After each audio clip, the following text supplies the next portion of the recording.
હા હા, હું બસ જસ્ટ ઘરે પહોંચી છું. કૈલાશ, તું જરાય ચિંતા ના કર. કાકાજીને કશું જ નહીં થાય. તું બસ શાંત રહેજે. હું બસ જરૂરિયાતની વસ્તુ લઈને તરત જ પાછી હોસ્પિટલ પહોંચું છું. નહીં કૈલાશ, જરાય ચિંતા ના કરતો. હું છું ને તારી સાથે. કઈ નહીં થાય. કાકાજીને કશું જ નહીં થાય કૈલાશ. હું આવું છું તરત. બાય.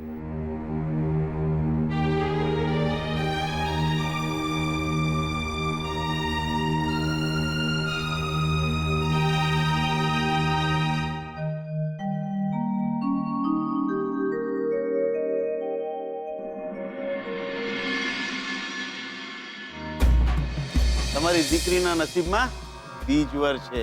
આ શું બોલો છો પંડિતજી? કલ્પનાબેન, વાત ખોટી પડે ને એક પણ પૈસો દક્ષિણા નહીં લઉં.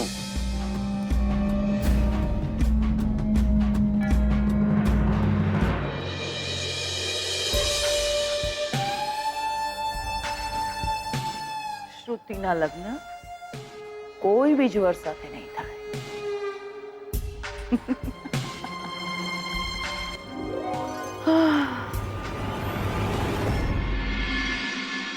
ગરડું માણસ છે, એટલા જ છે.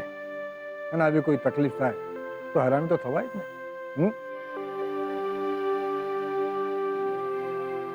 બે દીકરીઓ છે, બે જમાઈ પણ છે, પણ એ લોકો પરદેશ રહે છે. એટલે આવતા વાર તો લાગે જ ને. હા, સારું છે એમનો જીવ બચી ગયો. હા, આમ જોવા જઈએ તો એ દૂરના સગા છે, પણ કૈલાશભાઈ એમનું ખૂબ જ ધ્યાન રાખે છે.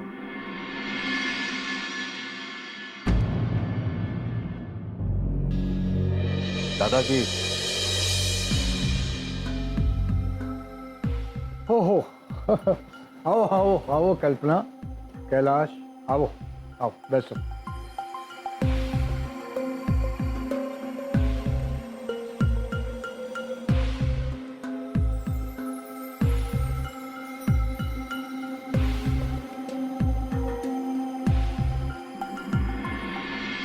અમે કાકાજીની જ વાત કરી રહ્યા હતા.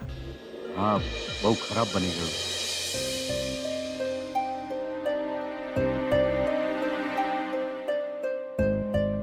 શું વાત છે? દાદાજી, અમે તમારી સાથે કંઈક વાત કરવા આવ્યા હતા.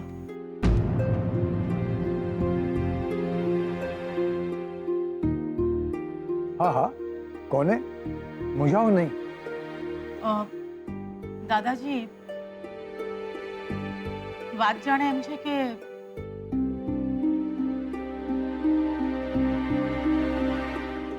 દાદાજી, કાકાજીની હાલત તો તમને ખબર છે. એટલે અમે ઈચ્છતા હતા કે... અરે હા, શું વાત છે, કોને? દાદાજી, કાકાજીની ઈચ્છા એવી છે કે શ્રુતિ અને શોધનના લગ્ન જોઈને જાય. હા,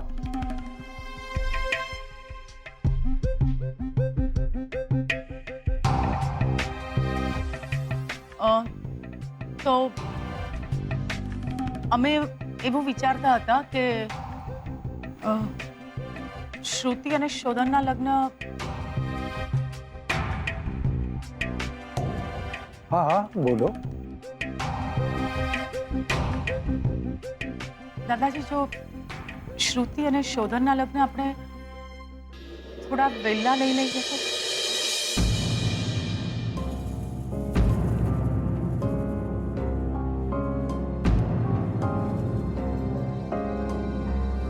પણ હજુ અમારા છૂટાછેડા થયા નથી, તો એમના લગ્ન વહેલા કેમ થઈ શકે?